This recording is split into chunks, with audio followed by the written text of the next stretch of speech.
Hello and welcome to Wyrd Wessex. My name's Andy, My name's Craig. and we have a guest with us today, don't we, Craig? We do. We have one of my mates. We have Paul, who Hello there. anyone that's watched Will I Like It would have seen Paul talking about his pots And cheese. and lots of cheese. We made Brunos, but that's not why you're here today, is it, Paul? No, it's not. Oh. Yeah, because I love the weird and wonderful, so to speak. Major fan of your podcast, and anything sort of interesting and unusual, I'm into it.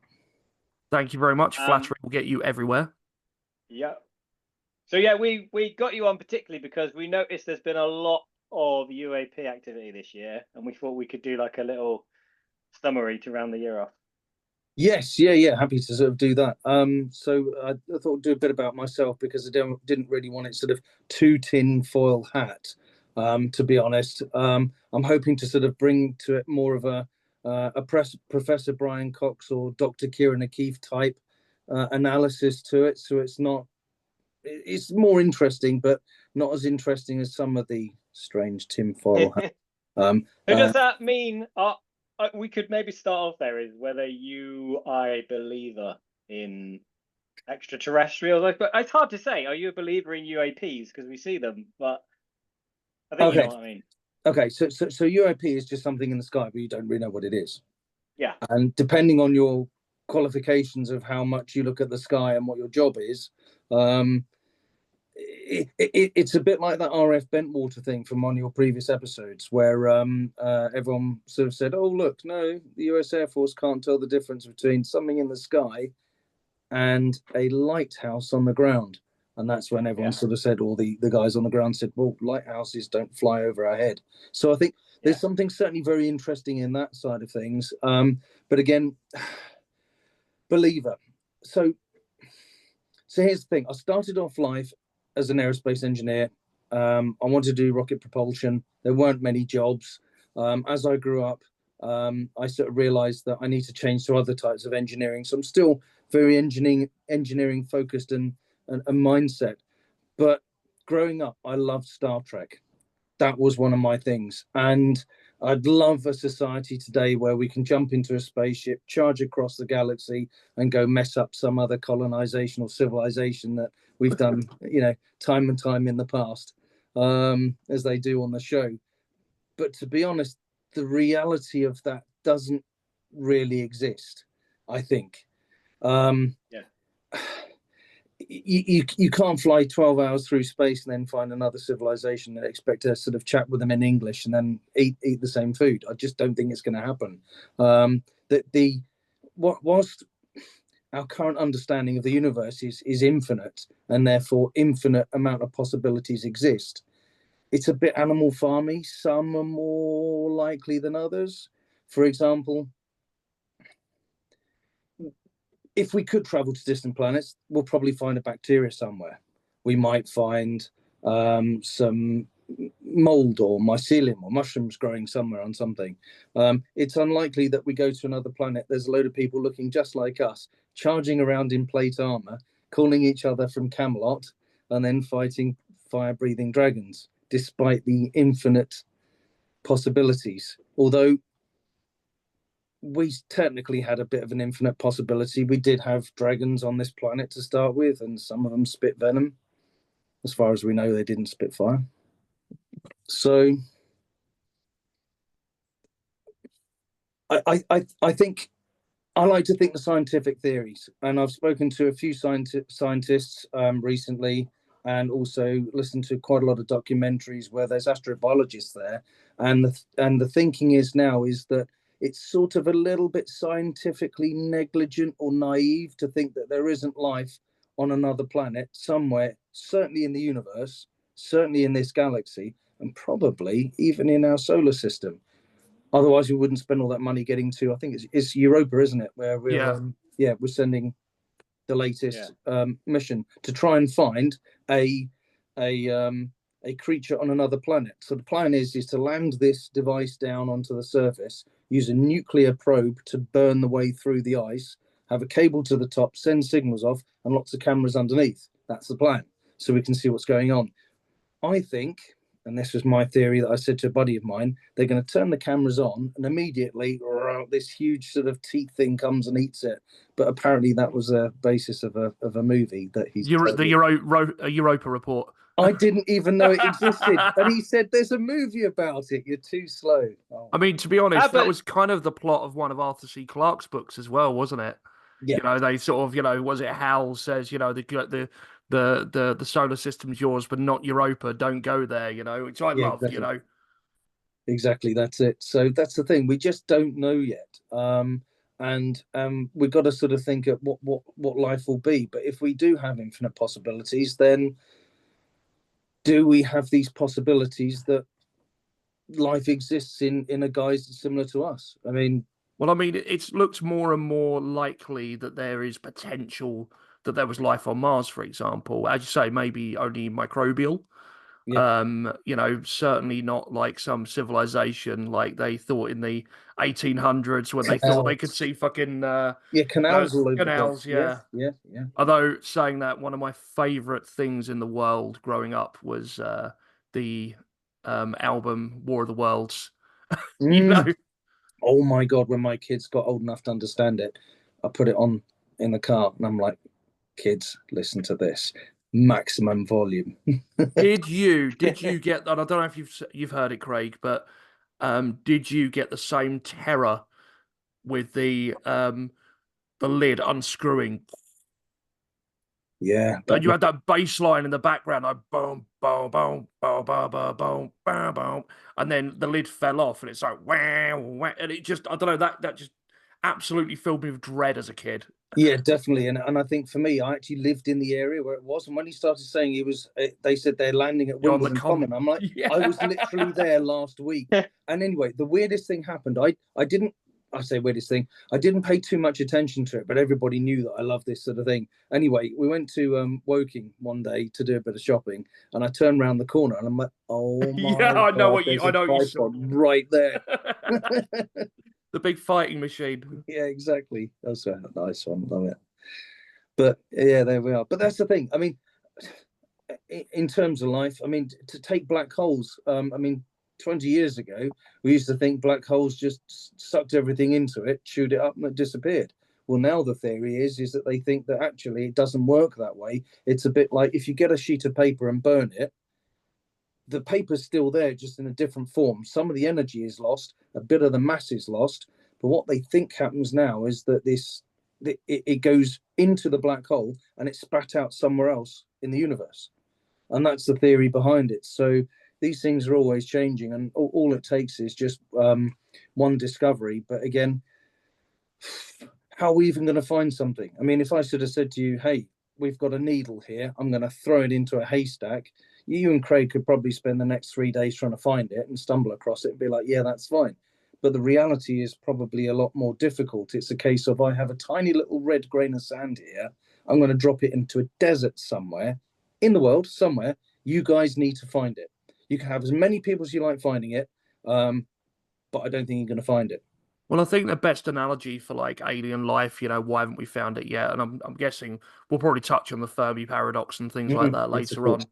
But it's that little like demonstration someone did where it's like, well, where are they? You know, sort of why can't we see them? Why haven't we heard from them? And they just go and get a bucket, dip it into the ocean. There's no fish in here. There must be no fish. You know, it's like, it's a big fucking place. Absolutely. But yeah, no, absolutely. And I mean, it's, as you say, I think it is arrogant to think that there is no life out there. You know, I think it's kind of an impossible. I guess some of this we should be summing up towards the end rather than now. But I think on the level of belief, I think myself and I think Craig as well are probably with you on that one. Well, this is the thing. We are looking at these things, and the TESS satellite, which stands for Transitioning Exoplanet Survey Satellite, it's spotted so far to date, as of November 2024, 5,787 confirmed exoplanets in 4,320 planetary systems. A third of those are in the habitable zone. And what they've done is they realize that binary and trinary systems, they don't have any planets. It just eats it all up. But the majority of single star systems has it. So that can be anything between 800 billion to 8 trillion planets over 8 billion suns in our galaxy. And using the likes of the Drake equation, there's actually a better one, which is the Seeger equation. There's anything from 10 to 2 fully sentient creatures, well, not necessarily creatures of civilizations, in our galaxy alone. But that's on a really, really sort of like hopeful and optimistic basis. The reality could be is that it's closer to a conservative figure where out of every 10 galaxies, only one has life in it. And that doesn't need to be intelligent life. That can just be a planet that has something on it.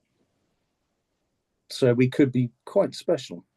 I mean, most people say I am, but that's another thing. So we have quite a lot to cover, I think. So shall we get to talking about UAPs? Yes. Let's narrow it down. I've got 10, but why are we doing it? And this is the thing. It's not necessarily what's happened recently in the news. It's sort of over, I would say, over the past couple of years, there's been a couple of interesting, how can I say it? Unusual things. And why has it happened? I guess in my mind, it's a bit of a sort of a psychological thing is what I'm thinking about. And one of them is this, is that in 2023, David Grusch, a United States Air Force officer and former intelligence official, was interviewed by journalists and testified in a House of Representatives hearing. And Grusch confirmed that the US had the federal government, was in collaboration with private aerospace companies and has a highly secretive special access program or more involved with the recovery and reverse engineering of non-human spacecraft. And everybody sat back and was like, what? What are you talking about? The lady chairing the hearing then said, so... Oh. Gone. The government shut him down, Andy. I know, I was going to say. I know, wait, there we go. Right, let's twist this around. We thought the Men in Black had got you. So no, they had nearly at that point. You should definitely put that in. That'd be great. So basically, what then happened at that point is the chair of the meeting then sort of said, "Hang on, I don't quite understand. What does that actually mean?" It says, "Well, it's regarding the recovery and reverse engineering of non-human spacecraft and their dead pilots." They then said, "What does that mean?" Well, in some cases, non-human biologics were recovered with some of the crash sites. And this is the Air Force personnel speaking in a official term that they're allowed to do so by virtue of some of the secret acts they've done. And it started to become a bit sort of crazy at that point. But only a few months before, NASA set up a UAP independent study team, which it was actually on mainstream BBC. And it was fascinating because NASA said publicly that they have this study team as of May 31st, 2023. And these things do exist. They don't know what they are and should not be sensationalized and should be talked about. And any pilots or other accredited people should contact NASA immediately if they see something. So you start to think, hang on, you've got NASA saying this, you've got the US government openly admitting to it. What's happening there? And here's the point. Yeah, go on. It may not necessarily be tinfoil hats. There may be a very, very valid and down-to-earth reason for it. So, I mean, you are going to, obviously, you're going to get detractors, you're going to get people that disagree that say, well, maybe this guy is just doing it for a bit of clout, you know? I mean, what would your answer be to that, I guess? Okay, so this is the thing. Joshua Semeter of NASA's UAP independent study sort of said, look, this is very interesting that Dave Grusch comes out with this information. And it wasn't just him. There were several other Air Force personnel and military personnel expressing their issues that they had with these things that they're seeing. And some of them pop in and out of the water, which is a thing that happens very often, up and down across the sky, and are mainly scooting around near military ships or military sites. And this chap, Joshua, said, it's all great, but where's the evidence to support these claims? Now, it was a bit of an unusual thing for NASA's UAP independent study team to come out with that response, but they did. So you sort of say, well, without any evidence to support it, it's just hearsay. So that's when we start to get into some of the UFOs that we've seen, or UAPs that you've seen in some of the videos recently, that have even been on mainstream news. And we're not just talking BBC, because only on BBC a few weekends ago.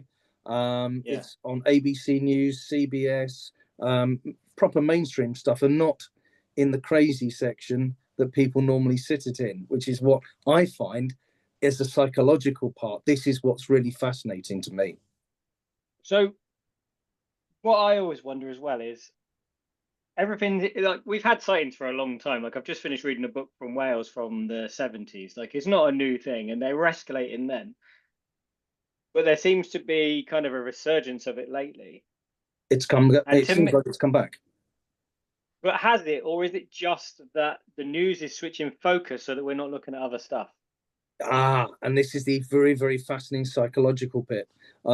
Here's the thing. So they asked questions. They said, okay, right, this is the official US congressional hearing. And they said, we've had a chat with China. They said it's not them because they're having it as well. They've had a chat with Russia, and they said it's not them. So who is it? And this was the question put to the alleged people in the know. And they said, it's not a government. It's not any government. And they said, is it a private company? I can't give you that information. I have thoughts on that. That's one of the reasons we are getting more sightings now, is compared to, say, the 80s or the 90s or the early 2000s even, is there is a lot more surveillance around now. There is a lot more decent Cameras, recording equipment around now. Yep. No. And drones and technology, it all changes. And this is the point. So what you've touched on there is a very, very interesting point where it was early December 2024. I've actually got a video of it where some aircraft saw, and this is airliners, saw some unusual activity in the air around Oregon.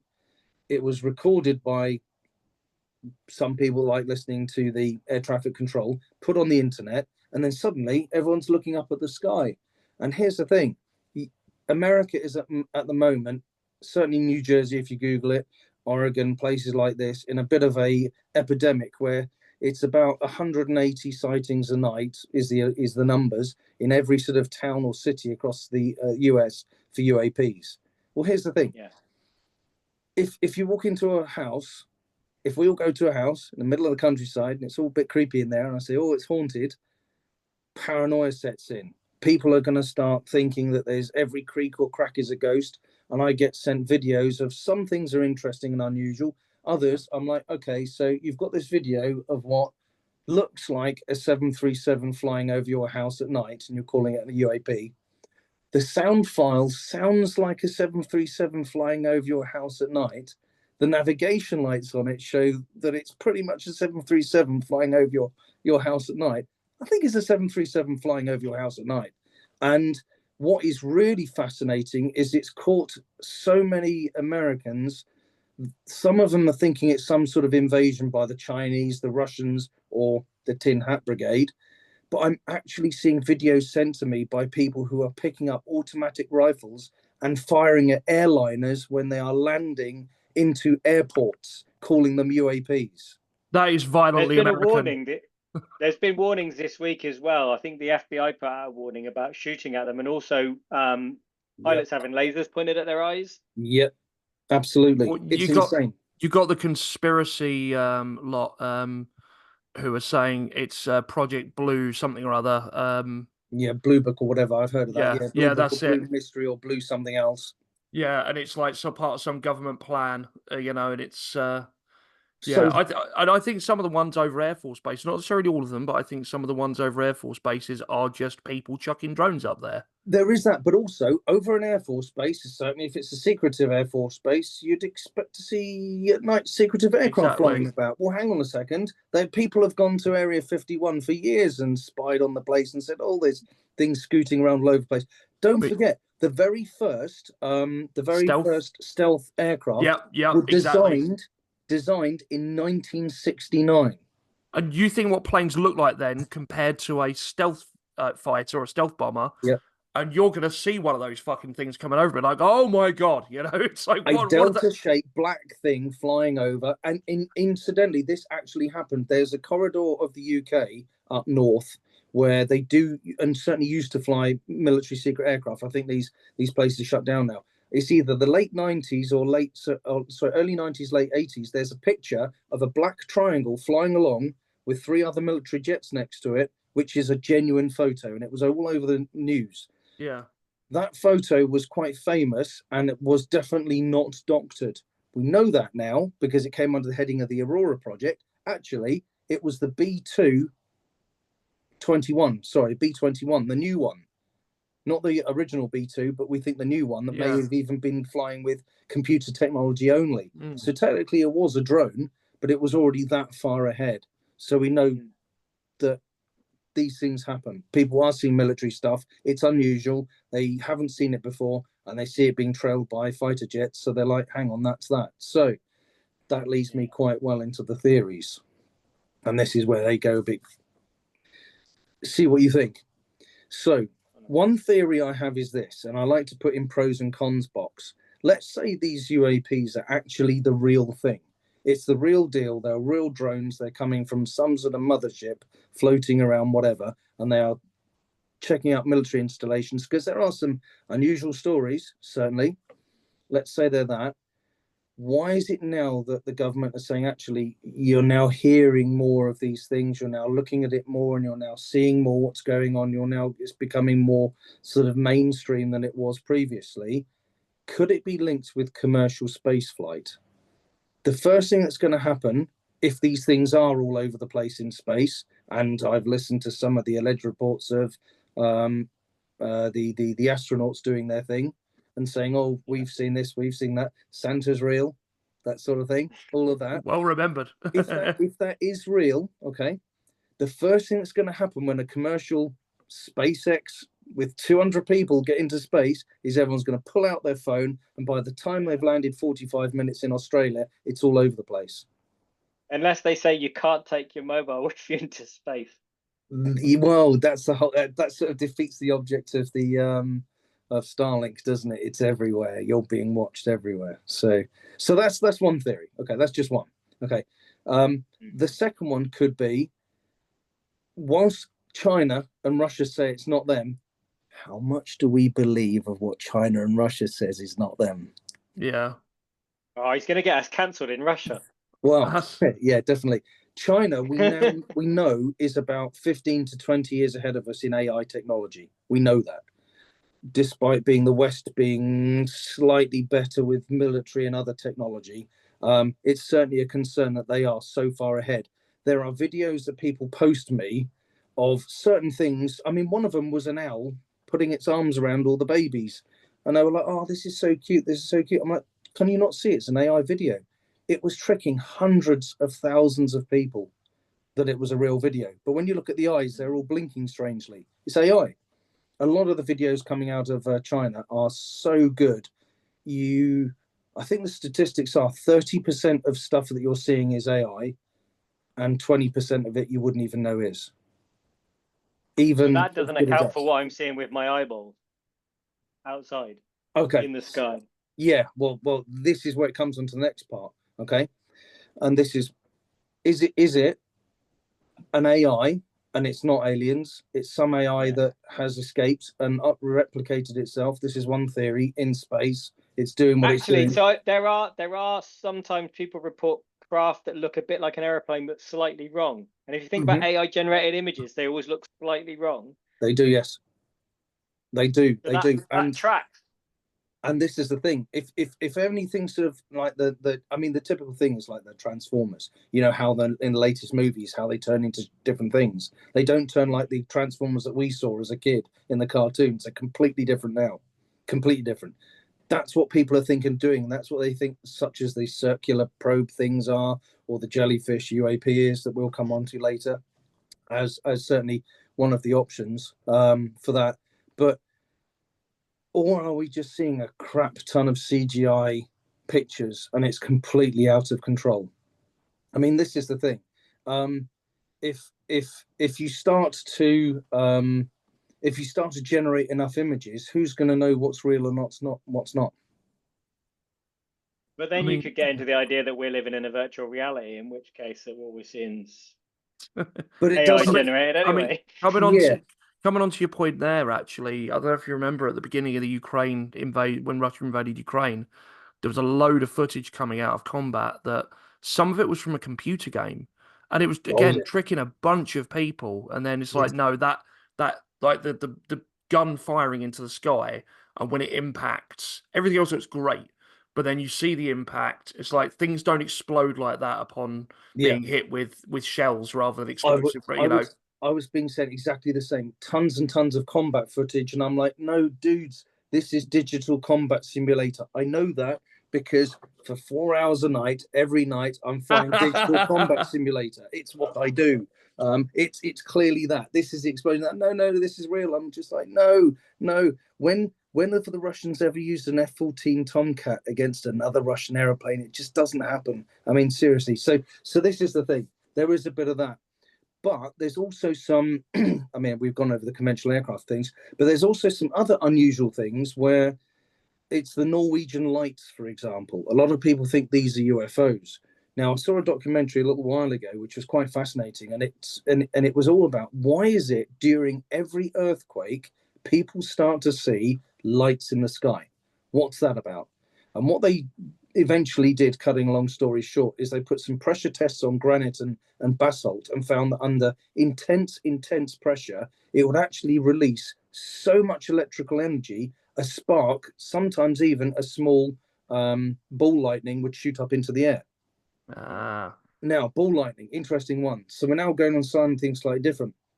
A lot of these videos that I've seen are of flickering lights in the sky that look very similar to one Russian who took a video of some ball lightning. Now, we see the air, and we look out and it's air because we can't see it. But what we can't see is off trees, there may be pockets of intense oxygen which are being released, which may ignite this ball lightning and make it seem a bit more than it is.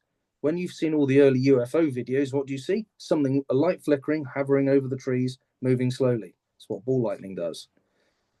I mean, yeah, I don't know if you heard the episode. It was quite a while ago, but talking about my own UFO sort of sighting. The only thing that I've really not been able to explain, and the closest thing I can think of is potentially ball lightning. No, I haven't heard that one. Actually, tell me. So I'll do it quickly. So years ago, I was with a friend over some fields. It was early hours of the morning, and there had been a bunch of storms. There wasn't that night, but saw this glowing, sort of almost pulsing sort of orb in the sky, probably a couple of miles to the sort of south east, and couldn't hear it. So it wasn't a helicopter, and helicopters don't kind of make that kind of light. You know, it looked like it's quite a soft pulsing ball. Mm-hmm. It goes along, stops, goes back, stops, goes diagonally upwards at a bit of greater pace, drops quite quickly, goes across quite quickly, goes a little way again, another diagonal pass, and then just shoots off. Interesting. And this was like years before like drones were like a thing, you know. I say, but you know, they were a thing, but you know what I mean, like not beyond military purposes. Yeah. And I've got no fucking idea of what that was to this day. As I said, the only thing I could think maybe it's ball lightning. Interesting. So this is the thing. As you're talking, explain it to me. One of the conventional aircraft things that come to mind is where people think they're seeing something that is quite close, but because of dusk or whatever reasons it is, or sometimes even compression of the atmosphere, that airplane is actually just flying towards them. Yeah. A long way away. So you're essentially seeing their landing lights. And every airplane, as soon as you get below 10,000 feet, certainly if you're an airliner, you bang on these landing lights, which are strobes that are designed to be so powerful that another airplane, they can see it at the back of their eyeballs. That's the whole point of it. But it doesn't explain the movement that you've got in your one, which is the interesting part about it. And that's what I find is fascinating. What are you seeing there? What is that? Is it something unconventional? Are you seeing something military? Is it ball lightning? What else could it be? Is it one of these UAPs? Just don't know. I find it fascinating. So yeah, sort of moving on a bit. I know there are a few specific sort of cases, events that have happened that I know you've got some videos lined up as well. Did you want to go into any of those? Okay, so I think what we'll do is do the first one, which is the thing that's kicked a lot of this off, is this Oregon UAP business. And bearing in mind, a lot of these new sightings have occurred in America, specifically at night, and people are seeing lights in the sky where they didn't before. Now, Yeah. you know, when we're at Butser and there's that big fire that goes on, and we look up in the sky, what do we see? A dragon flying around, taking pictures of us with little navigation lights. About 18 months ago in America, the FAA allowed people to start flying their drones at night, whereas they weren't allowed to before, which means that drones can appear in any place possible. You're supposed to fly on a flight plan, but a lot of people are not, and they're just getting up and they're flying it over houses. Well, okay, so 2 points there is one, just to make it clear. Actually, three. So 3 points very quickly. You're going to be showing some videos. So if you're listening to this as a podcast, it's probably worth jumping across to YouTube and watching. Yeah.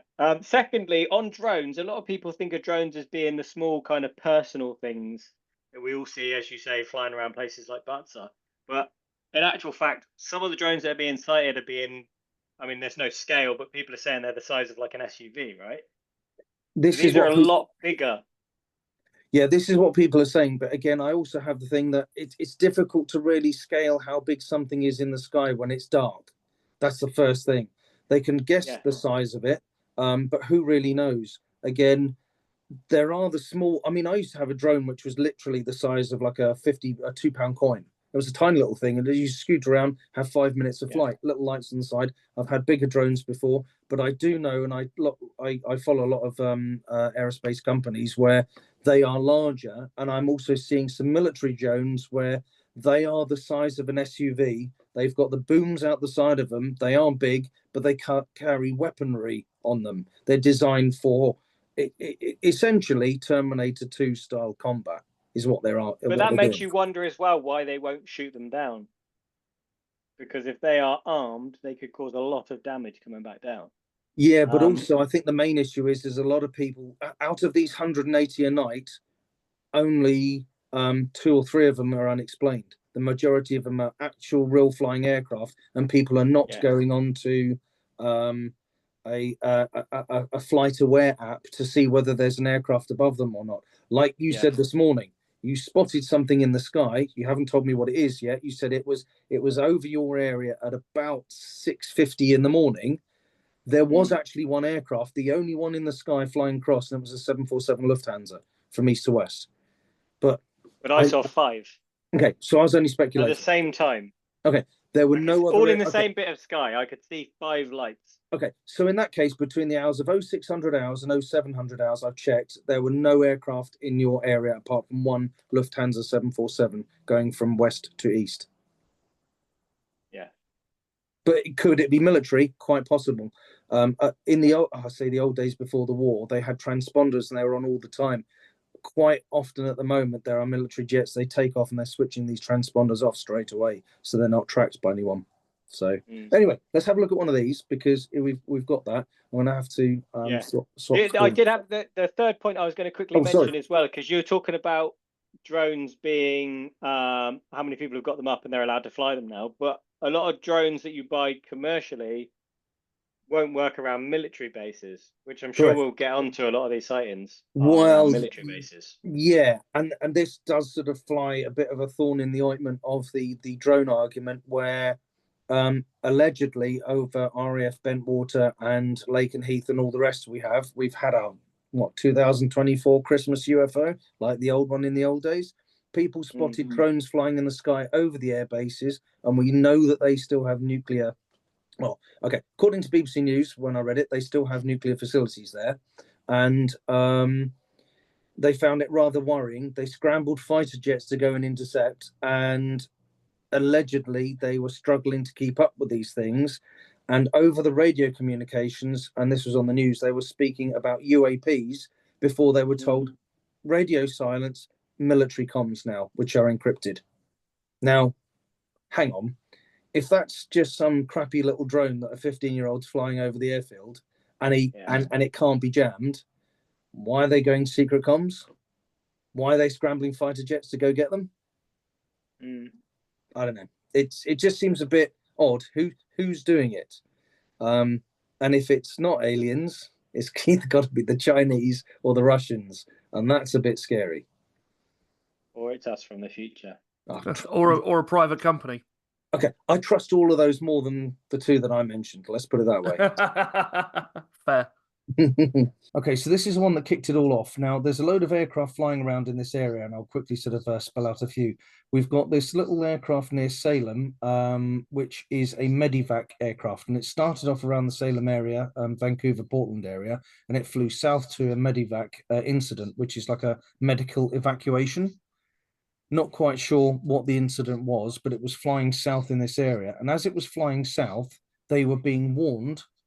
They, being air traffic control, were warning this aircraft, you are about to fly into the Eugene area, and when you get there, there have been reports of UFOs or UAPs moving around from the sea back to the air from flight level 14, which is 14,000 feet, very quickly up to flight level 55,000 feet, which is what Concorde flew at, back down again in corkscrew patterns, and back out into the sea again.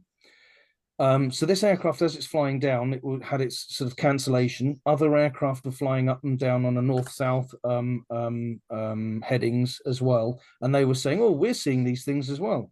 The air traffic control then said, "Can your crew in the back take some videos? We're interested in seeing what's going on here."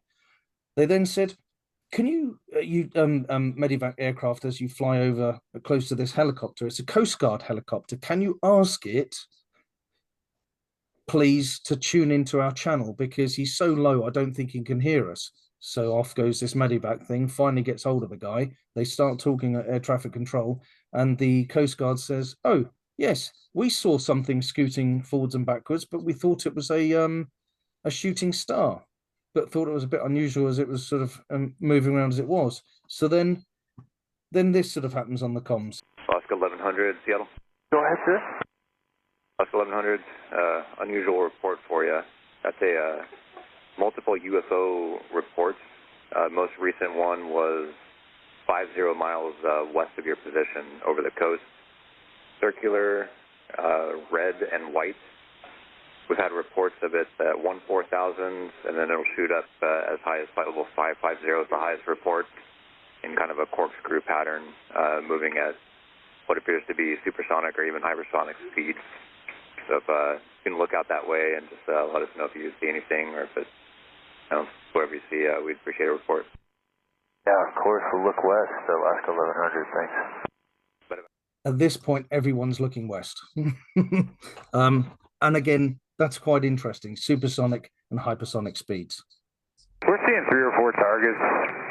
Yeah, they're all altitudes, up and down. It's pretty crazy. We're not seeing anything, getting lots of different reports out there, some at 30, some all the way up to 50,000, about 3 or 4 different lights. Does it look like they're around your altitude now?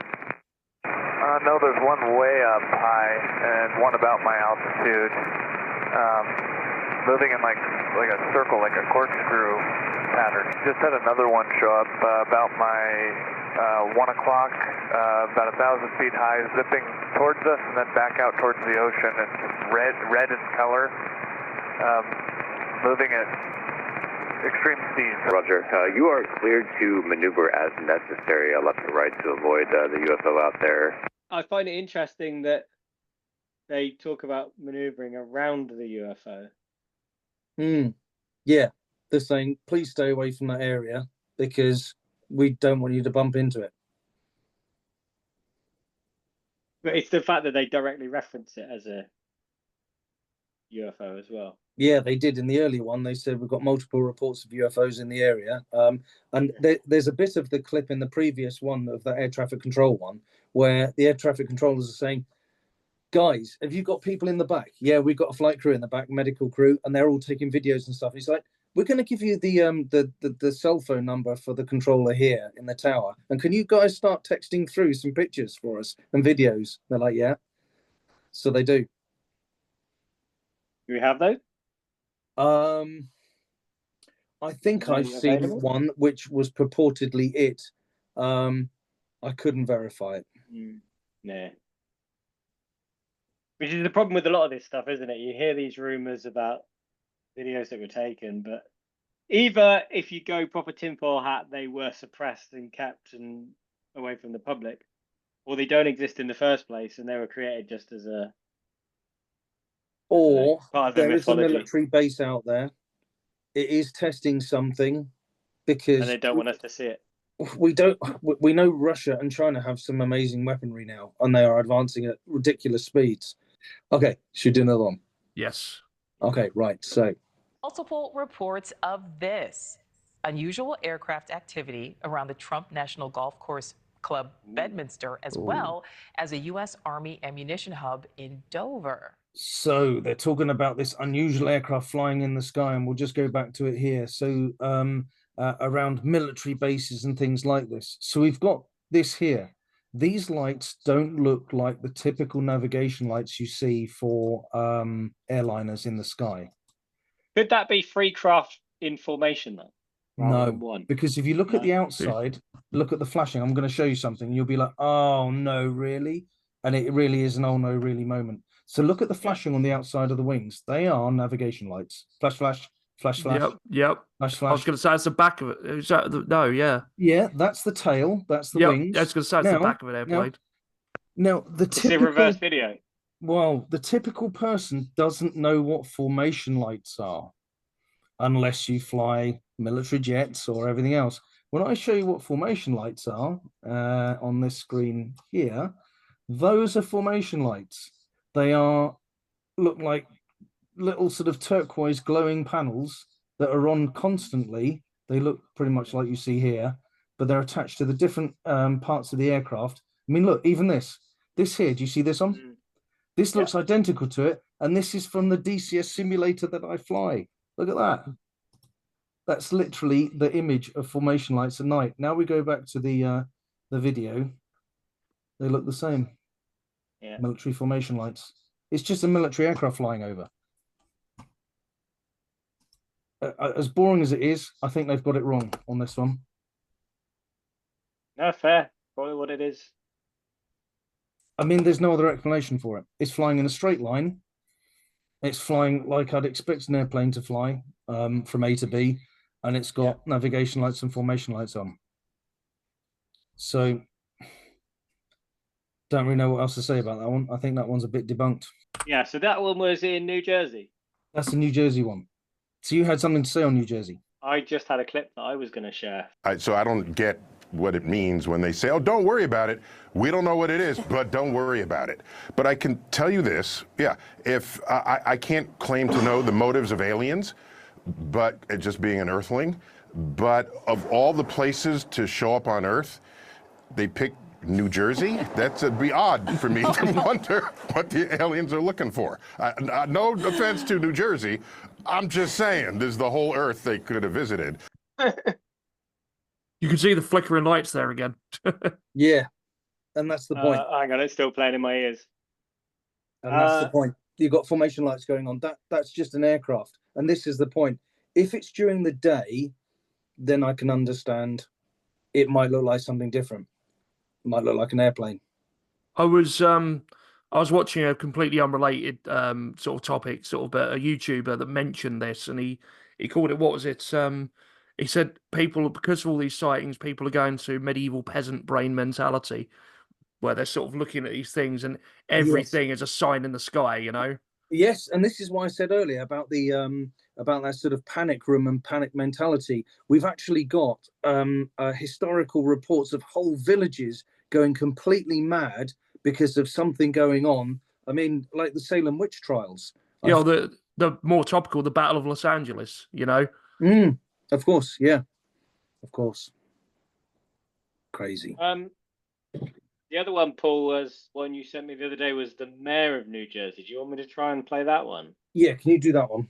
I was on the phone with my OEM team, and we now have guidance coming from the state. And that guidance does say two different things. First of all, if there is a downed drone in our vicinity, we are immediately to call the bomb squad of our county. And second, our fire department has been instructed to make sure they wear hazmat suits. So we're being told that people in New Jersey must be crazy, that they're only seeing small aircraft. And that's just not the case. If you're on the ground in New Jersey, my residents are concerned, and they're quite alarmed because they have no idea what's hovering just over their houses. You got to understand, a drone is considered an aircraft because it's flying in unrestricted space or restricted space. So it's considered an aircraft. These do look like a small aircraft. There's no doubt about that. They don't look like the personal drones that we're used to seeing. We had an unprecedented briefing on Wednesday. I mean, 200 state mayors were all gathered together, and we learned exactly what the state of New Jersey learned, which is very little. But the thing that we did take away from that was that we were told very point blank that these drones are hovering over our critical infrastructure. Now that's interesting because they're not doing any harm. They're just hovering over that. We're also told that there's no credible threat. When you start putting things together that they're telling us, critical infrastructure, no credible threat. They're unwilling to shoot them down. They're unwilling to do a temporary ban. And we can see them that they have lights on them. So something's not adding up here. It sounds like it might very well be our highest level government. It might be government assets that are being deployed as a countermeasure. Okay, so I say one thing on that. I'm going to take these off because I'm hearing myself through there. Is that it's more likely to be a US aircraft or an allied aircraft flying through that space than a spy craft from another nation or an alien spaceship, because why would they turn the lights on showing where they are? Yeah. I mean, why would you do that? Oh, I'm a Chinese drone. I'm just going to fly along. Oh, look, I'm over the military installation. Here I am. I was wondering what you were doing with that earlier. yeah, exactly. Yeah, I'm here. I'm here now, and I can't turn lights off. Whereas if I could turn lights off. Hang on, you're more likely to be completely dark at night. That's the point. Yeah. Why would you have the lights on? Do you think it's interesting? They're trying to wind them up. I think it's interesting that he mentions about there being warned to wear hazmat suits for crashed ones and stuff, though. Like, it's as if they do know something about what they're made of. Yeah. The thing is, though, you get hazmat suits on a lot of crash aircraft. You got fucking jet fuel and all sorts of things, Yeah, and if it is a downed aircraft with people in it, it gets messy as well and everything else. You don't know what it's got on board. It could have batteries on board. It could have several things on board. Lithium. I mean, to be honest, most drones run on lithium batteries, certainly small ones. And you've seen what happens to the scooters that are charged badly in the street. I mean, they go up. So I guess, I don't know, hazmat. Should we look at some which are definitely not? Oh, yes, please. But while he's sorting that out, Craig, you never mentioned you saw fucking UAP this morning. I mentioned it to Paul. Cheeky bastard. Briefly. Was this? Yeah. No, all it was, all right. So I was out walking the dog, and I looked up, and at first I thought, oh, there must be like a satellite moving across the sky. And then I realized there was one behind it. And so I stopped walking and I was watching, and I realized there's one in front of it. So there's three in a line, all moving at a steady pace. Then there was a fourth one potentially that was moving in the opposite direction. And there's a fifth one that I decided was probably a plane. I don't know. I mean, they're probably satellites of something. I don't know. So were any of them brighter than the others? I'd say they're all about the same. Were they all moving on a left to right trajectory, or were they changing direction? They were pretty much moving in one line. See, this is the thing. If you go on to, and I appreciate my picture hasn't come up because I've got the other screen on, you can go onto various different apps, and one of them, I'm not sure if I'm going to be allowed to say this, but I'm going to say this. It's an International Space Station. I'll say it quiet so people don't hear. International Space Station app. You can see when the International Space Station flies over. It's brighter than Jupiter in the sky. And every year we get the kids outside when they were younger and we say, oh, look, who's in the sky flying over. Yeah. So I wasn't sure if I'm allowed to say that secret news. But anyway. No. We announced that on the last episode, we announced the ocean doesn't believe anymore. So okay, that's not so bad then. But anyway, so that's what we do. And I used to message loads of other parents as well and say, quick, get your kids outside now. Quick. That's a great one. And they'll be like, look, Santa's going across the sky, and it's the brightest thing in the sky, and it's moving so fast. And they're like, he's at maximum altitude, scooting along And the then top of... in a few years, that kid's going to go outside and look up and see the same thing again and go, oh, look, it's Santa. What's he doing this time of year? Why is he burning up? Oh my God, he's going to crash. And it's going to be them bringing the ISS down. Yeah, exactly. One day. Oh my God. No, so I have seen the ISS before. This wasn't as bright as that. Okay, so there are other apps that you can get, and this is something which really does scare me, I guess, is that you can see pretty much every satellite in the sky. Some of them are stationary, some of them are moving. I get people sending me videos saying, oh, what's this? What's this? And I'm like, well, those are Starlink. You've just seen a ton of Starlink come over. And if they're all after Would you get each other, 3 in a row? yeah, you get 10, That's 14, probably what it is, 15 in a row. You probably saw a Starlink coming over, and they are always in a that's probably row. what it is. When they're freshly launched, and bearing in mind SpaceX are doing a launch sometimes twice or thrice a day at the moment, they're sending so many up, you often get that tracking. But yeah, That sounds like what I saw then. Yeah. more likely that. But here's what's scary. If you look at the British military spy satellites that are in space, guess what they're called? Skynet. Skynet. Fucking hell, I knew it. They're called Skynet. Google the shit out of that, and you'll love that. Okay, right. So let's go on to this one here. So this is another one. I'm just going to quickly hit play on this. These years that this is a very consistent thing that's been happening that seem to be exhibiting. Oh, so this is one of the reports of a military craft. I don't know the full details of what it is. Was watching this thing moving across in front of it, and they didn't know what it was. Very strange maneuvers and capabilities right in the atmosphere with the aircraft themselves. And whenever you have an unknown object like that, that's a safety risk for pilots.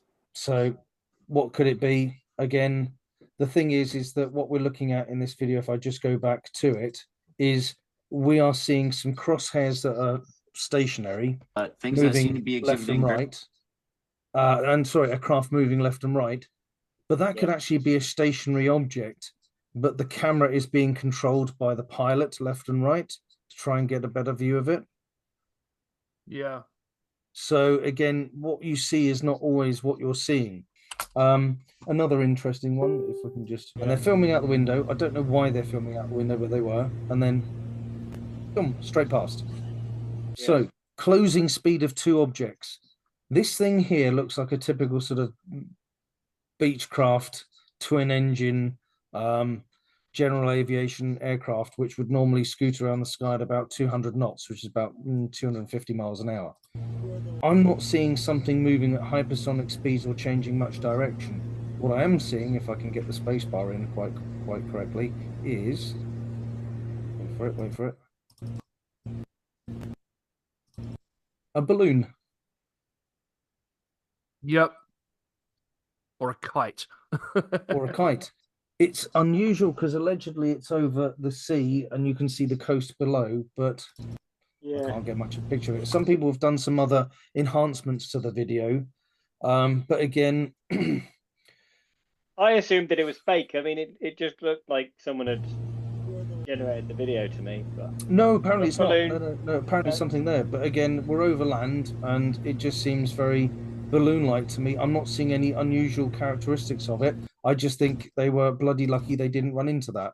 These are the Pentagon disclassified ones. So sticking that sort of tin hat back on, these are some of the, I'm not going to play the audio, but these are some of the tic-tac objects, which are allegedly spheres, but they're tic-tac in shape due to, what I read in some of the forums, is because they're moving under, let's say, anti-gravity means, and they are, and we're seeing where they now are and where they used to be, which is why they're tic-tac shape. When they stop moving, they're circular.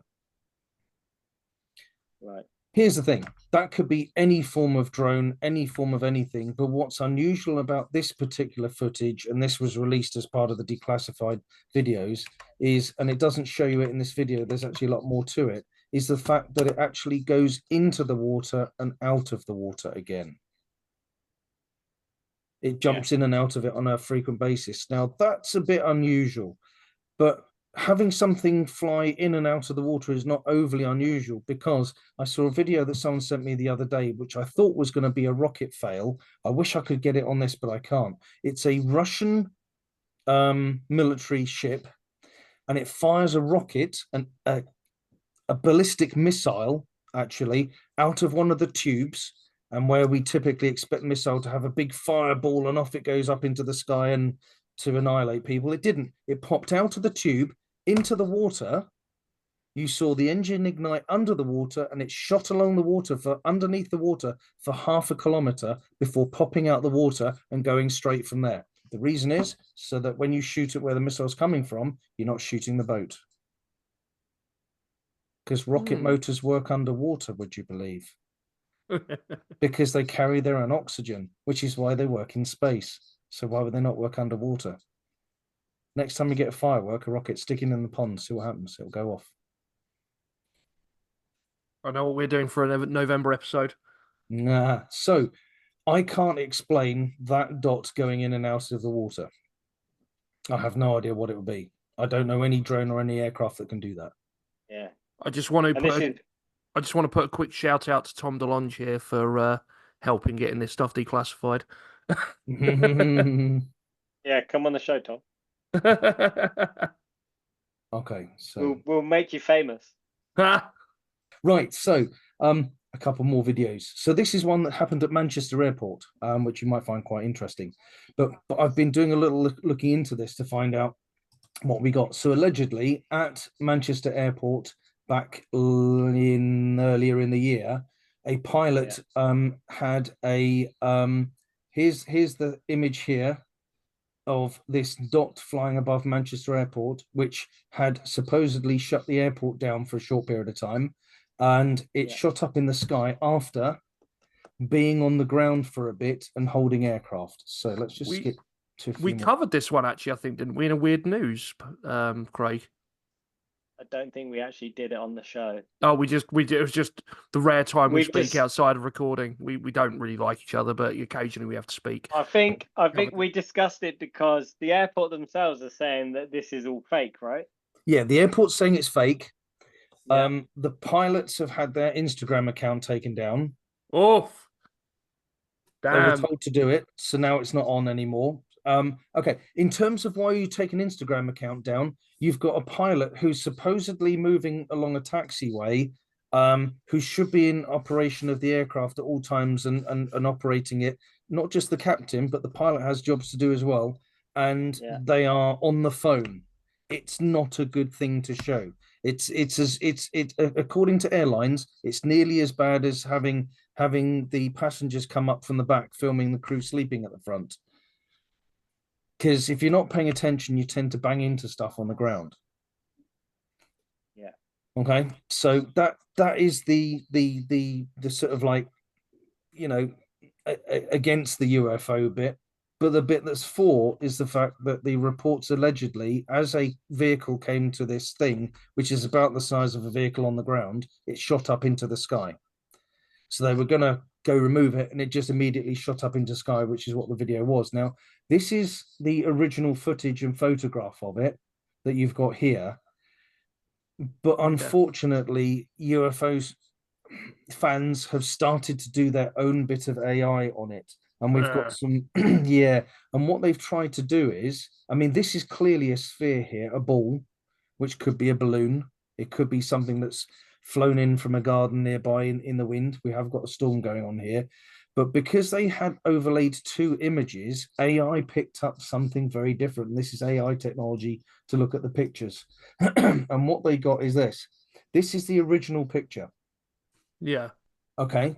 But with two bits overlaid on top. I mean, okay, there you go. So you shouldn't really be seeing that thing on the ground down here, or even over here, sorry, where the mouse is here, and the pilot is on the phone. It's not a good look. So I'm going to skip past this chap. He does a lot of stuff. So this is what AI imagery did. Yeah. The AI put two and two together using all of what we have. Here we go. So here's the image here. So what we're looking at is something that's a ball shape with two little like sticky up bits at the top that might be aerials, and down the front here where this fella's mouse thing is here is allegedly the camera eyeball lens. This image is greatly enhanced and has used our human AI to enhance that image. Yeah. Can you see this now? Here we go. Yeah. So someone's broken it up to what they think this image is up here and into separate sections to make it look like this, and this, which is, you're already asking AI to do that, and now you're looking at that in terms of a modeling software. So what I'm seeing is Dr. Robotnik is sending one of his anti-sonic devices against the airport. Do you know what? I was watching Transformers and Star Wars earlier this week, and there are two drones that look identical to that in those two films. Absolutely identical. So the problem is that we can't take that image or even the AI doctored image as the thing to investigate, because it's already been enhanced into a way where it's not what it originally was. Oh, let's do that. So this is a jellyfish, this thing here, which we can see from the Economic Times, which is a decent enough publication. We're not talking like one of the crazy magazines. Yeah. Is that the one in the Middle East? Yes. And there was another, the sphere-shaped one. It's Krang from Turtles, isn't it? Yeah. Looking for Shredder so they can ally against the Turtles. So what's happening here in this video here is that allegedly the camera is swapping between hot and cold profiles. So it's either white hot or black hot. And what they're saying is it was changing its temperature as it went along to merge in with the background. So what's allegedly being thought is that this thing realizes it's being seen as it is moving across, and it's trying to essentially cloak itself. Okay, and that's in the same year as Chinese technology have cloaking sheets. And you can Google this. It's come out recently that you hold a sheet in front of someone, they disappear. Now, I'm not being funny, right? But here's the next thing. Look at that image there. Here it is. Look at this. That is the alleged drone, and that's a balloon for Eid. And we're in a Muslim country. It's an Eid balloon. It literally says Eid on the side of it. So why would it be changing from cold to hot though? I was going to ask that. And this is the thing I can't explain. I don't know. Yeah. And as I said, I'm coming on here to say pros and cons, what it could be, because nobody knows. But it's the fact that the US military has said that was a UAP over their bases. They didn't know what it was. A lot of personnel didn't see it. Now, would personnel necessarily notice a balloon flying over? Would they not? Are they busy enough to do what they're doing? Do you expect someone on guard to look at it and be like, oh, another balloon, and then carry on what they're doing and not pay much attention? I think they'd be a little bit on edge just in case. Like I'd be a bit. Yeah, but also you've got to remember flying overhead. They're in the Middle East. It's Eid. People are chucking balloons up left, right, and centre. Maybe they just like, I didn't notice because a load of balloons went over that day, you know? Yeah. So and again, you have this other bit of the changing color, or heat temperatures. Again, I don't know. It's unusual, and it's the fact that the military didn't say, oh yeah, it's just a balloon. They've released it as footage of a UAP. They didn't know what it was, and it flew over one of their bases. Now, I would expect the military would know the difference between a balloon and something else. It's the same as lighthouses don't fly above people. Yeah, unless they've just released it to mess with the public. Well, this is the other thing. This is getting on to the last bit. Almost like a disinformation campaign. Yes, well, this is what gets on to the last part that wanted to perhaps suggest is one thing. So this is some of the alleged unclassified mission of the sphere. So I don't really know what they're doing, but they're certainly watching these people over here. and then suddenly this thing shoots into screen. They're like, oh, what's that? So they've finished watching their target, and they're now watching this. Also, allegedly, that a lot of these videos that we've seen here today that come from the US military, these have actually been blurred slightly to make the quality of them not as good. Supposedly, there are higher quality versions. So again, this thing flew over base, and they followed it for some time before. Correct me if I'm wrong here. It went into the sea. Again, I'm really struggling to find craft of human build that can fly in and out of the sea. It's possible. I just don't know that yet. Bearing in mind, Lockheed Martin in 2016, I think it is, again, correct me if I'm wrong on the dates, have actually patented a faster than light technology engine for their aircraft. Google it. Is that still that's a theoretical engine? It's a theoretical design, right? It's a patent for it. It's probably theoretical, but bearing in mind the F-19, the F-19 stealth fighter and F-117 stealth fighter bomber were designed around 1969. We still don't know what the F-19 stealth fighter does today. It's still top secret, highly classified. Google it. I am now. F-19. It looks very different to the F-117, doesn't it? When you see it. Hey, do you know what? Because people are watching, let's do it on here. It looks like a little mouse. I'm looking at the little die-cast model of it. It looks like a little mouse. So it's this thing here. Allegedly, this thing here is still highly classified, and it hasn't. The technology hasn't been released to people yet. I mean, it's there. It was a design. Who knows what it is? But we know the F-117, which is this thing, was operating. And here's the weirdest thing about it that I find about that aircraft is it was designed around the sort of 60s, and it operated in one theatre and was made obsolete almost instantly afterwards because new technology is coming out. Also, the fact that it was easily spotted and shot down. So we're going to go into what you think it could be. With the way the world is moving, and technology and weapons appear to be moving in different directions very, very quickly, I thought we're going to be having craft a bit like that F-19 that you see on that image, where we've got scramjet engines, and we're going to be scooting up into space, and we're going to be deploying weaponry from space to wherever it needed to be in the world. So there are a few craft which we know can leave the atmosphere. One American craft was allegedly in space for 300 something days before it came and landed. Again, I've forgotten what it looks like, what it's called. It looks very much like the shuttle used to. So that technology is operating right now, but it's not a scramjet. I think it goes up on a rocket. So I thought, hey, we're going to have this kind of technology, and we're not. We're going for smaller and smaller drones. Technology is very much a case of, well, the pilot, we spend a lot of time training. If we can put a VR headset on a pilot and they can do exactly the same thing from where they're located and do the same job, if that aircraft is shot down, we're not losing the pilot. I mean, there are a few pros and cons to that. You don't want halfway through, oh, my signal's gone. Or the other thing is, you're on the VR, you're like this, right? Here you are, you're controlling thing, you're like, okay, right, Tango 2, we've spotted the enemy to 11 o'clock low. Okay, ready for payload delivery. Hang on, wait. Did he do that on purpose? Yes. Oh, wait. Did he?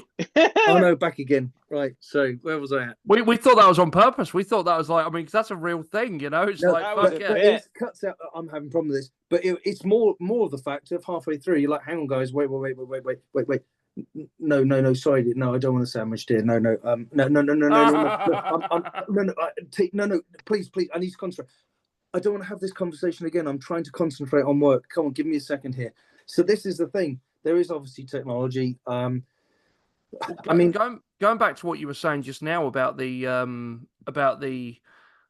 thinking of how these weapons delivery systems would work, you know, because I know Right. for a while I've been semi keeping up with this whole like Soldier 2050 thing and everything like that. Yes. Like, you know, I know one of the ideas was having like rapidly being able to deploy special forces anywhere in the world by chucking something up, probably using the sort of stuff SpaceX is using at the moment.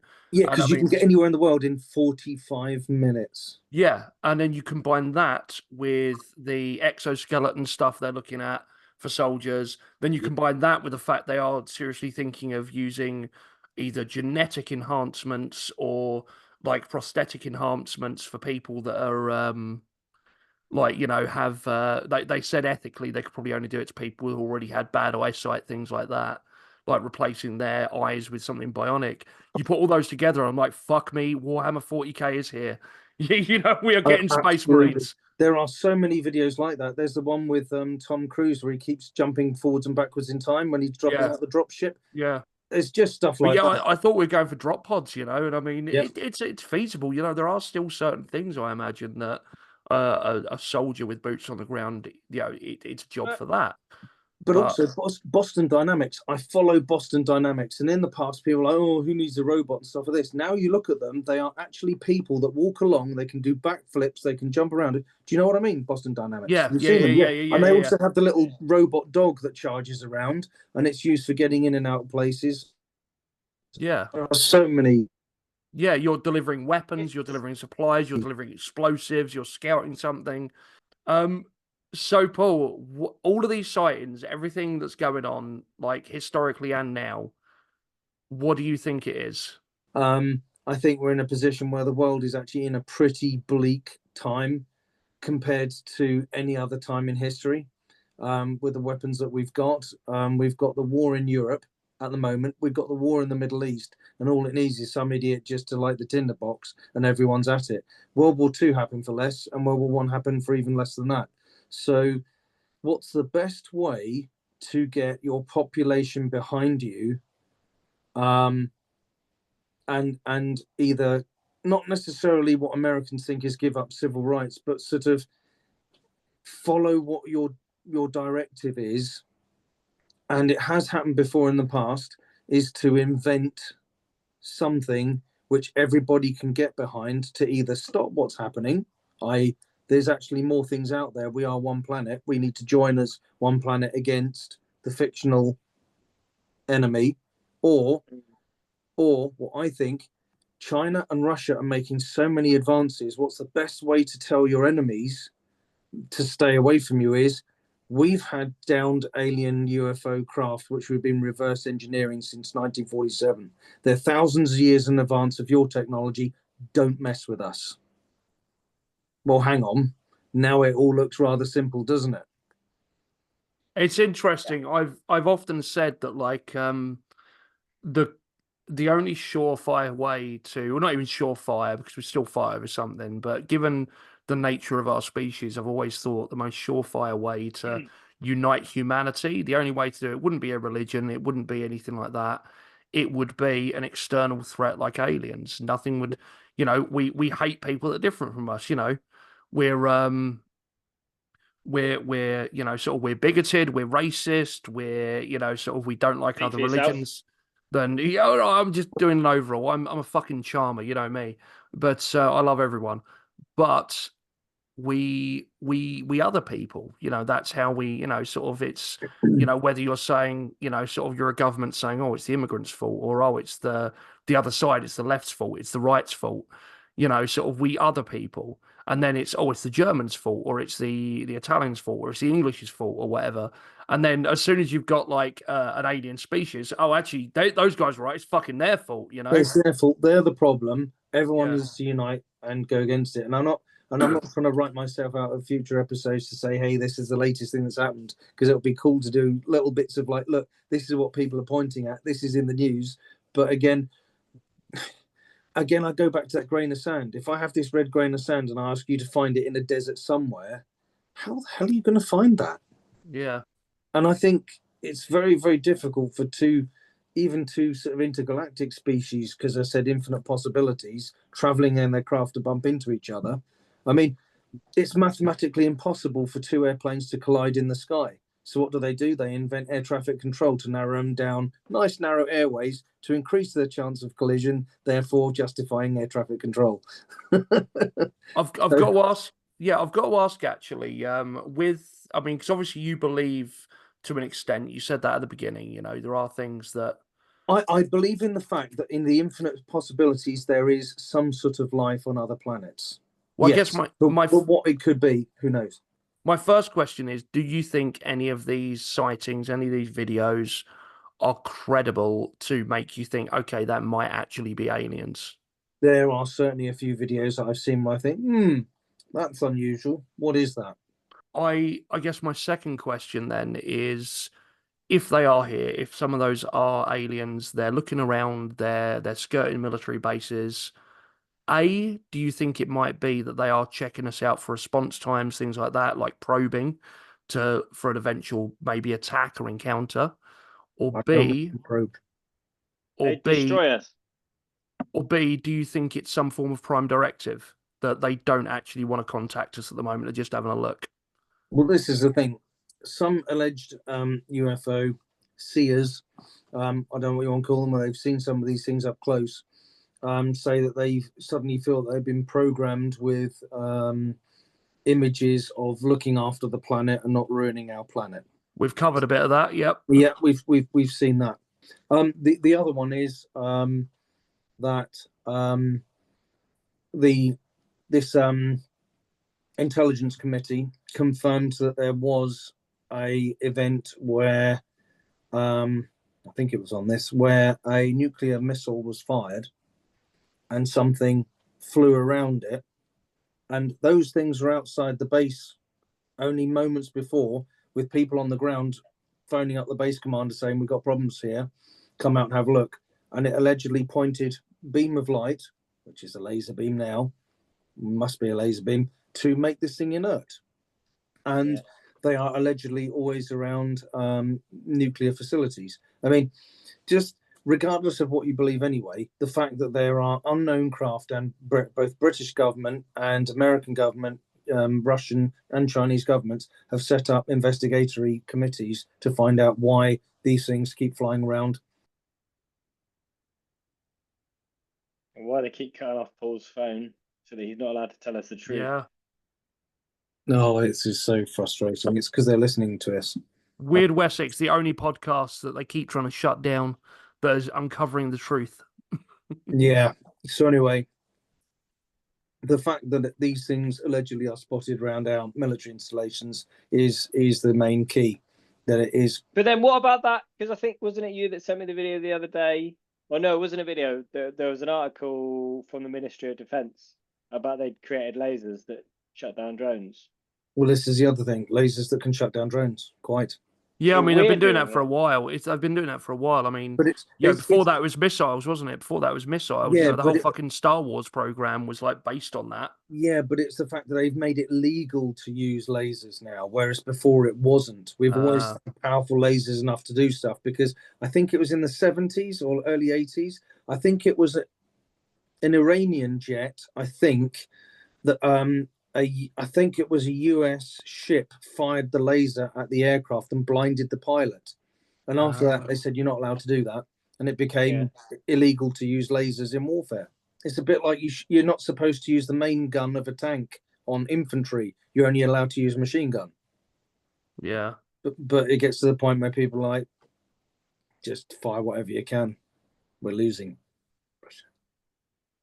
One thing we haven't covered is, so humans are trying to explore out into space, and for a long time we've sent robots into space. So is there no possibility that life on another planet have sent out some kind of artificial intelligence, and that's what we're seeing? I think possibly even that has got to a point where it's self-replicating. Which is why we're seeing these weird AI versions of craft. I think that is one of the theories, actually. That is one of the more common theories around UFOs. In the infinite possibilities of our universe. I mean, yeah, because we're talking about how if there is life out there, maybe they can't reach us and we can't reach them. But AI Well, could. yeah, that's where you've got We're your, doing it. sort of what you're saying about the self-replication, like is it a von Neumann probe they call it? Yeah.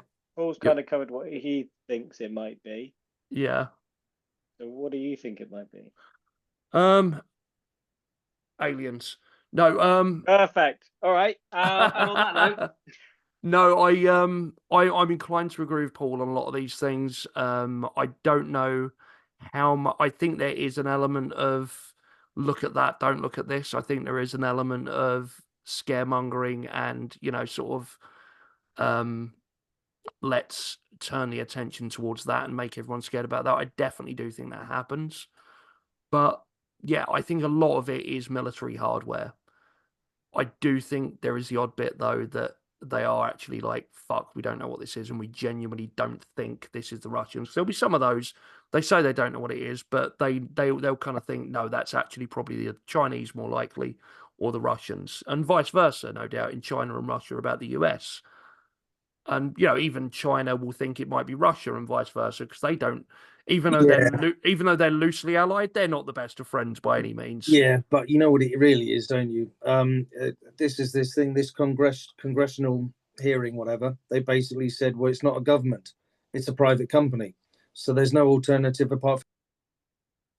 And see, they cut him off before he could actually fucking say it, but he's going to say SpaceX. No, my God, no. The punchline was Skynet. Skynet. Oh, damn. It has to be Skynet. There's no other alternative. It could be Skynet. I thought you were going to say SpaceX. Oh, I'd love it to be SpaceX. Trust me, I'd be the first person on Mars. I'd be pushing my way to the front. I need to be on here. I'd love to go. That'd be awesome. No, we'll take on Mega Patreon earnings if you and help you with that. Yeah, so it's got to be a private company, which has to be Skynet. There's nothing else. There we go. Oh, this phone is terrible. So, Craig, what about you? What do you think it is? Aliens. Cool. Sorted. Yeah. I'd love it to be. Honestly, I'd absolutely... We all would. And I think the majority of the world will be like, meh, whatever, it's aliens now. I think we've gone past the 1950s bit of needing to destroy each other. But unfortunately, Putin did it. I mean, honestly, if you're an alien right now, you're scooting along, you're like, oh, look at this blue planet. Oh, shit, what are they doing? Fuck off. I'm not going near that shit. Yeah, I ain't touching that till they're done with that. Well, as I'll you let them well destroy know, themselves and then we'll invade. As you well know, whatever it is. Go on. I was just going to say, as you well know, Paul, like, we need a third world war. And then once we have a third world war, Zephyr and Cochrane can invent the warp drive. I was going to say that was and then the Vulcans will start talking. Yeah. And the clip for the next episode that goes out before the show, just to draw people in, will be Andy saying, as you know, Paul, we need a third world war. Yeah. First contact day. First contact. No, I think, I don't know what it is, but it's probably us. Like, I say us, military, but it would be nice to think it was aliens. Whatever it is, it doesn't seem to be hostile, right? So if it's not us and it's something else, they seem friendlier than we are. I mean, we just want to fucking kill each other. And as you say, if you are going to take all this on board as this is probably aliens and they're hanging around military bases and nuclear facilities, which seems insidious, take the account of it neutralizing a nuclear bomb as maybe thinking, okay, maybe they don't want us killing ourselves. Maybe they're like, okay, we're not supposed to get involved, but we don't really want this species wiping itself out. It's got some potential.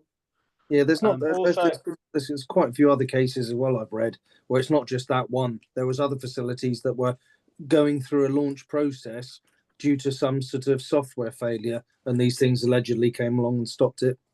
One in Russia. Yeah, interesting. But there is something I do need to talk about actually, which is Paul. Could you give us your not the day, not the year, but the month and the day of your birth? So yeah, the date in terms of the day and the month. The day. The day. Yeah, the number. So 24th. Yep. October. Okay, fantastic. That's all I need. I'm checking out your Florida Man story.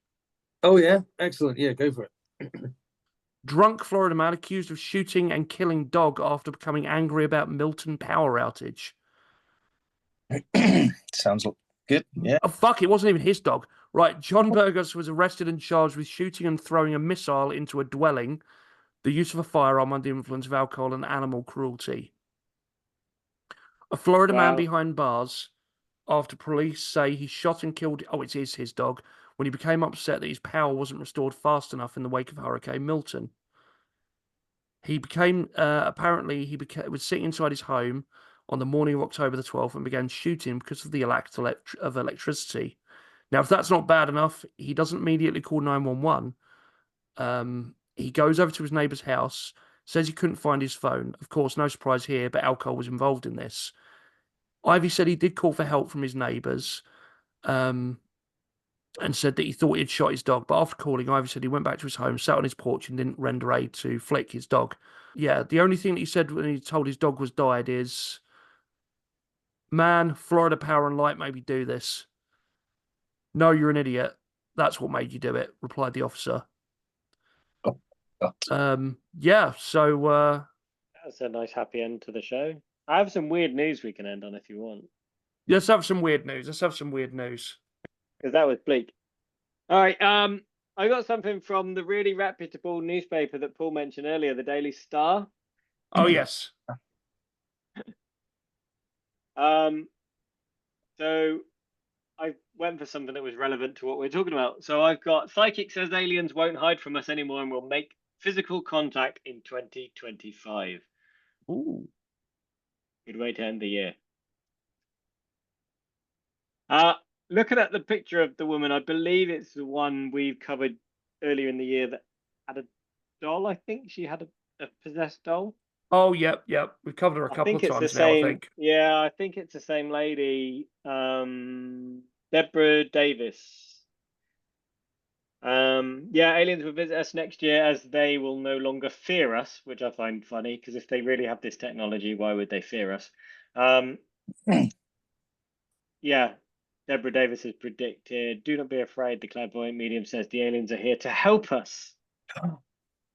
We can expect to see more unidentified aerial phenomena, or UFOs, as the extraterrestrials try to help us to stop destroying the planet through climate change," says Deborah. And she claims it won't be the first time they evaded us, the last time being when they helped us build civilization. Yeah, so it says aliens will no longer hide from us. They know they have been subjected to being captured and held captive by people in power. They mean no harm to us. Just as many years ago when they helped us build civilization, they will once again help us to stop destroying our planet. So aliens, we will see a big increase of them in our skies, but then towards the end of 2025, so we're a year out yet, we'll see a big increase in physical contact from them, despite efforts from people in power trying to keep it quiet. They don't seem to be trying to keep it quiet. I think she's wrong there. I'm just going to put in there before I do my weird news. I searched your Florida woman story, which is a lot more Florida man style. New video shows bizarre arrest of Central Florida woman who is accused of running around outside a public store with a pitchfork and a black whip while trying to sell teddy bears. Nice. I can leave it at that, but that's a bit more. Very good. That's what we like to see. Buy one. That's classic Paul, that. So my one is also on topic. This is from the Metro. US Senator mistakes Star Wars replica for captured mystery drone. Yes. A US Senator, backed by Donald Trump, just saying, is peddling conspiracy theories about the mysterious aircraft sightings that have plagued the East Coast over the last several weeks. Republican Doug Mastriano shared a photo on X of a supposedly crashed drone retrieved from the water of Alabama's Gulf Coast that was involved in the unexplained aerial activity. What he failed to recognize it is actually a replica of a TIE fighter from Star Wars. Breaking news: crashed drone at Orange Beach retrieved from water and taken to undisclosed location for further investigation. He's probably like me. He's probably never watched Star Wars. Just shameful. Yeah, unfortunately for a politician who boasts 30 years of service in the US Army, sci-fi fans were quick to point out his embarrassment. A community under the post reads, "This photo is of a prop replica spaceship from Star Wars." So yeah, he reshared this, and eventually he goes on to say that. Oh yeah, he also added, "The fecklessness of this administration was on display last year when a Chinese surveillance balloon was allowed to fly across the entire continental United States before being shot down. Such should be viewed as a threat to our nation and citizens, and action is long overdue. We have recourses and assets in our arsenal to get answers, but I suppose Ukraine is more important to the White House. January the 20th cannot come soon enough." Yeah, then he later on said that, "Oh yeah, hilarious, you guys. Looks like it was piloted after all and not the drone you were looking for," and posted a photo of Darth Vader being arrested. But so, maybe it was a joke and he just didn't deliver it very well. But I honestly think he genuinely thought it was a, I genuinely he genuinely thought it was a drone. It's because he was watching this video. This one. I love this video. Amazing. I love how they're patiently waiting there for like the fucking AA to come out or something. Yeah, it's just look at these guys just like arms folded. As long as they're not with green flag. Yeah, well, I think that is about it for us. Thank you very much for coming on. If people like this sort of thing and they want more, then I guess we can do another one and like an update to see, because obviously it's an ongoing phenomena, if you like, whether you think it's man-made or not, it's still happening and it's still being reported. So if Paul wants to and people want to, then we can do an update later on in the year, maybe in 2025 at some point. And look, they cut Paul off again. See, the government are after him. If he's not snatched away in a van by Men in Black, I think we'll definitely have Paul back on because, yeah, this has been fascinating. And as Craig said, it's not a story that's going away. It keeps developing. So exactly. And we'll pick the top 5 good videos that are out there and see whether we can debunk them. Because if we manage to rip them apart, we know that they're not what we'd like them to be. But after, I think Kieran O'Keefe said, after every plausible explanation is thought of and discounted, it's only the implausible is left over. Exactly. Stay weird. And mate.